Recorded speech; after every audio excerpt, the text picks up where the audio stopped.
नमस्ते दोस्तों, इंग्लिश बोलना सीखना चाहते हैं लेकिन समझ में नहीं आता शुरू कहाँ से करें। ग्रामर के रूल से भी डर लगता है। मैं हूं जर्मन सर और मैं आपके लिए सीरीज लेके आया हूं जीरो से हीरो, जो कि आज आप समझेंगे। ये वीडियो जो है वो स्टेप बाय स्टेप होगी, ध्यान से देखना। जैसे कि पहले क्वेश्चंस को देखते हैं, जैसे कि इंग्लिश बोलने में शर्म आती है क्यों, यानी कि क्यों आती है।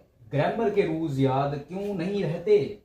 पूरा सेंटेंस दिमाग में तो आ जाता है, दिमाग में तो बन जाता है, पर जुबान पर नहीं आता। ऐसा क्यों होता है? दिमाग में आ जाता है, जुबान में नहीं आता। ग्रामर के रूल से डर लगता है और उसके साथ ही अगर बात करें तो इंग्लिश बोलने में शर्म भी आती है और डिफिकल्टी भी होती है। ये चीजें नहीं होंगी क्योंकि देखो, हमारी वीडियो स्टेप बाय स्टेप होगी। पहले हमने क्वेश्चन को देख लिया, अब हम बताएंगे लॉजिक, जो कि फॉर्मूले के साथ होगा, जो कि काफी ज्यादा इजी होगा। आप अच्छे से समझ जाएंगे कि आप कहां पर गलती कर रहे हैं। जैसे कि अब हम समझेंगे कि इंग्लिश का असली फॉर्मूला क्या होता है। ध्यान से देखेगा वीडियो को। और सब्जेक्ट, वर्ब और ऑब्जेक्ट, ये तीन चीज़ें हमें मिलती हैं जब हम सेंटेंस बनाते हैं, और डिफिकल्टी भी आती है। हमें ये नहीं मालूम होता सब्जेक्ट कहाँ पे रखेंगे, वर्ब कहाँ पे रखेंगे और ऑब्जेक्ट कहाँ पे रखेंगे, इसलिए हम कंफ्यूज हो जाते हैं।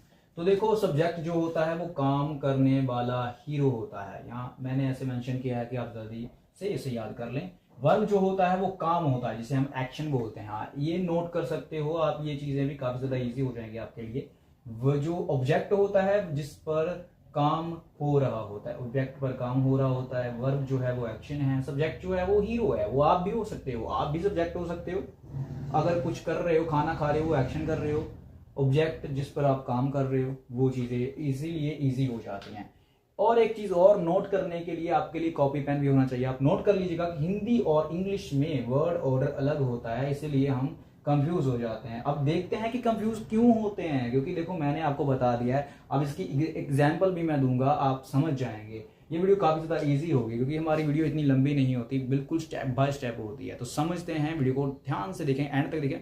और चैनल पर नए हैं तो लाइक कीजिएगा, सब्सक्राइब कीजिएगा। स्टार्ट करते हैं। अब देख सकते हैं कि एग्जाम्पल दोनों अलग अलग हैं। यानी कि हिंदी में सब्जेक्ट जो होता है उसके बाद खाना आता है, यानी खाना, उसके बाद ऑब्जेक्ट आता है प्लस खाता हूं, जिसे हम की वर्ब बोलते हैं। इंग्लिश में अलग होता है, सब्जेक्ट प्लस ईट, उसके बाद वर्ब प्लस फूड, यानी कि ऑब्जेक्ट। यानी कि दोनों में डिफरेंस है। इसीलिए आप अगर हिंदी में कुछ लिखते हो तो उसे इंग्लिश में ट्रांसलेट करते थोड़ी सी प्रॉब्लम आती है, कंफ्यूजन हो जाती है। ये एग्जाम्पल है।